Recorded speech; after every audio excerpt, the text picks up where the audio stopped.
Hello दोस्तों, कैसे हो आप लोग। आज की इस वीडियो में बात करेंगे बर्कशायर हाथवे के बारे में। बर्कशायर हाथवे में जो वॉरेन बफेट हैं उनके लिए कुछ रिसेंट उन्होंने एक्टिविटीज़ की हैं, उन्होंने कुछ शेयरों को बेचा है, उसके बारे में हम लोग देखने वाले हैं। सबसे पहले हम बात करते हैं वॉरेन बफेट ने जो रिसेंटली जो शेयर है एप्पल के, वो अपने लोगों को 50% बेच दिए हैं। अब उनके जो शेयरों की जो संख्या है वो 305 मिलियन से घटकर 400 मिलियन हो गई है।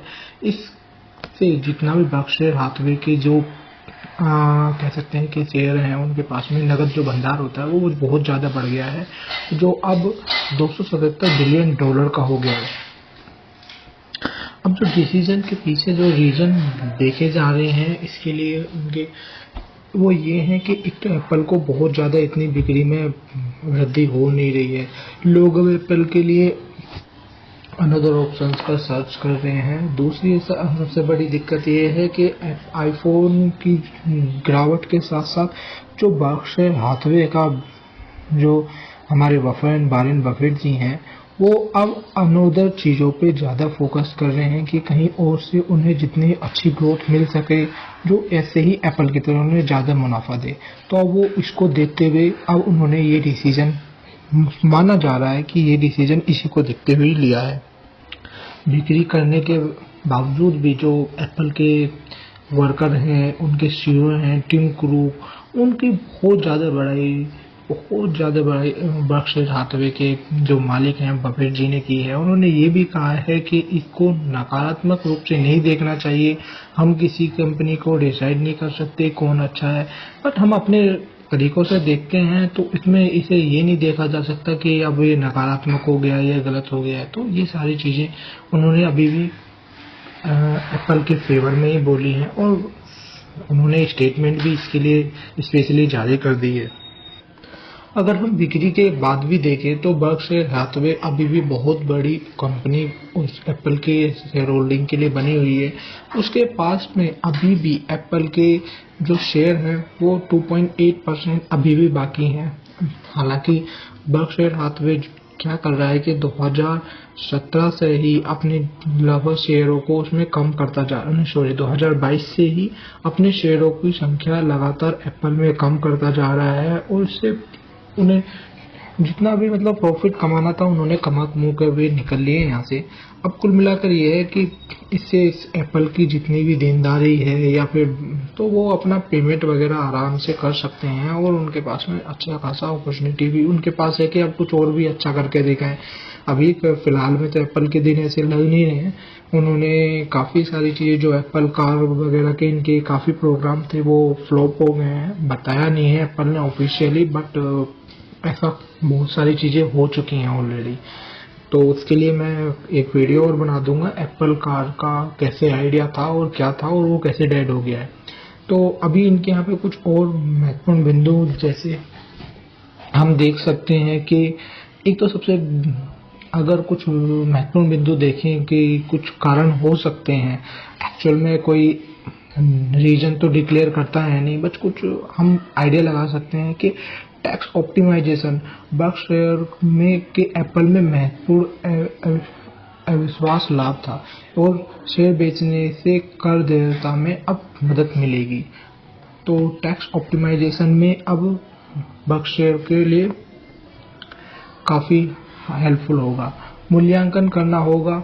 2023 में जो शेयरों की वृद्धि हुई है वो 48% की वृद्धि हो चुकी है ऑलरेडी, जिससे वो बहुत ज़्यादा महंगे हो चुके हैं, और जो बर्कशायर को लाभ लेना था वो अपने पोर्टफोलियो के हिसाब से उन्होंने ले लिया है। तो वो ज़्यादा अब इसमें इंटरेस्टेड इसीलिए भी नहीं लग रहे क्योंकि उन्होंने ऑलरेडी प्रॉफिट गेन बहुत ज़्यादा कर लिया है। और दूसरा ये तो तकनीकी क्षेत्र है उसमें, ये थर्ड रीजन है, जो तकनीक जो एआई का अब आ रहा है, टेक्नोलॉजी आ रही है, उसमें स्थिरता की नहीं है। अभी कोई एआई की तरफ शिफ्ट हो रहा है, कोई गूगल की तरफ शिफ्ट हो रहा है, अभी इसमें कोई शिफ्टिंग जारी है। तो इसमें अभी किसी के लिए एक फोकस नहीं रह सकता कि इसमें ही ज़्यादा शिफ्ट करोगे तो आपको अच्छा रिजल्ट मिलेगा, क्योंकि गूगल भी कंटिन्यूसली ट्राई कर रहा है अपना होल्डिंग बचाने के लिए, और एआई का जितना भी इफेक्ट है उसको कम से कम रखने के लिए। चौथा जो कारण है वो ये है कि जो पार्टिसिपेशन है पर्सन्स के वो बहुत ज़्यादा बढ़ते जा रहे हैं, तो प्रतिस्पर्धा जो है वो बहुत ज़्यादा बढ़ रही है। तो इस वजह से कंपनी का अब प्रॉफिट है वो आगे फ्यूचर में भी ऐसा मिलेगा, इसके बारे में उन्हें थोड़ा डाउट होगा, जरूर होगा, क्योंकि वो सोच के बहुत ज़्यादा कैलकुलेशन करके चलते हैं सभी चीज़ों की, तो इस वजह से उन्होंने ये डिसीजन लिया होगा। पांचवा, एप्पल की जो आईफोन है उनकी बिक्री में बहुत ज़्यादा गिरावट हो रही है, जैसे चाइना में देखो या फिर कहीं और भी देखो, वो इतने बिक नहीं रहे हैं। अब जिससे अब बिक नहीं रहे हैं तो ओवरऑल जो प्रॉफिट होता है वो वहीं से होता है जब आपका प्रोडक्ट बिक रहा हो। उसके एप्पल के आईफोन में बहुत ज़्यादा गिरावट हो रही है, तो इस वजह से ये बहुत ज़्यादा चिंता का विषय बन गया है कि ये आप इसकी कंटिन्यूसली शेयर रखोगे या नहीं रखोगे। अभी जितनी भी एप्पल के जो रेगुलर चेकिंग होती हैं उनमें भी छठा रीजन ये भी है कि उसमें भी थोड़ा जैसे कॉन्फिडेंस होता है उनमें थोड़ा दिक्कत आई है। कॉन्फिडेंस में इनके में बोलने के बहुत सारी इन्हें चुनौतियां सामने आ गई हैं इनके, जिसमें अविश्वास जांच और ऐप स्टोर नीति में संभावित बदलाव बहुत ज़्यादा इन्होंने करे थे, तो उसकी वजह से सभी लोगों का थोड़ा ध्यान इसकी तरफ गया है और उसमें इनकी वजह से इन पे थोड़ा विश्वास जो था एप्पल पे वो थोड़ा भी कम हुआ है। और दूसरा यह बर्कशायर हाथवे जो करता है वो अपने पोर्टफोलियो को थोड़ा कुछ टाइम बाद रीबैलेंस करने की कोशिश करता है, वो अपना पोर्टफोलियो एक जैसा नहीं रखता। तो उन लोगों ने ये भी सोचा होगा कि अब इससे जितना प्रॉफिट था ऑलरेडी वो बहुत ज़्यादा प्रॉफिट कमा चुके हैं, तो जितना प्रॉफिट था वो ऑलरेडी कमा लिया, तो अब यहाँ से निकला जाए उनके हिसाब से बैलेंस शीट के हिसाब से वो अपना बनाते हैं। तो हो सकता है कि जो एप्पल का शेयर है वो या ओवर वैल्यूड हो गया हो, जैसे उन्होंने लास्ट कोको कोला को खोज के निकाला था, फिर कोको कोला बेच के वो निकल ली। अब दूसरा ये है कि बर्कशायर हाथवे जो है वो अपने लिए नए इन्वेस्टमेंट करने के लिए अपना थोड़ा पैसे इकट्ठे कर रहा है। एक तरह से कह सकते हैं कि वो अपना नगद भंडार जो है वो बढ़ा रहा है। कहीं अब वो कहीं और डाइवर्सिफाई करेंगे अपने पोर्टफोलियो को। अब उनका अगर नकदी देखें $277 बिलियन के को क्रॉस कर गया है, तो इससे उन्हें अब ये कहीं और पोर्टफोलियो को रीबैलेंस करने की कोशिश करेंगे जिससे कहीं और प्रॉफिट ऐसा ही प्रॉफिट उन्हें मिल सके। और नौवां रीजन इसमें कह सकते हैं कि बर्कशायर हाथवे तकनीक से बाहर निकल के अब ऊर्जा और वित्त जैसे अन्य क्षेत्रों में भी हो सकता है कि वो अपना दिमाग लगाएं और उधर अपना पैसा खर्च करने की कोशिश करें। तो ये उन्होंने इस तरह का पोर्टफोलियो बनाया है। और 10वां रीजन ये होता है कि बर्कशायर हाथवे को ऐसा नहीं सोचा जा सकता कि वे कंटिन्यूसली आपके ही शेयर खरीदेंगे या आपके शेयरों को होल्डिंग में रखेंगे।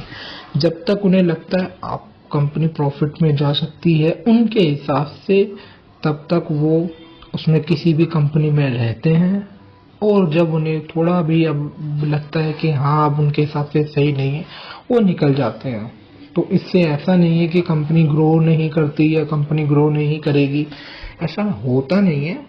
आप कोको कोला देख लो, आज तक वो कंपनी चल रही है। वो कब बेच दिए थे, बहुत ज़्यादा पहले हो चुका है। तो ऐसे ही ये अभी उन्होंने एप्पल को भी बेच के वो निकल रहे हैं, पर इसका मतलब ये नहीं है कि अभी ये कंपनी अब अच्छा ग्रो नहीं करेगी। आगे डिपेंड एप्पल पे ही, स्ट्रेटेजी क्या रखेंगे उस पर ही डिपेंड करेगा। तो ये सारे कुछ की फैक्टर्स थे, ये 10 जो मैंने आपको समझाने की कोशिश करी। I hope you gain something from my this video. Thanks for watching.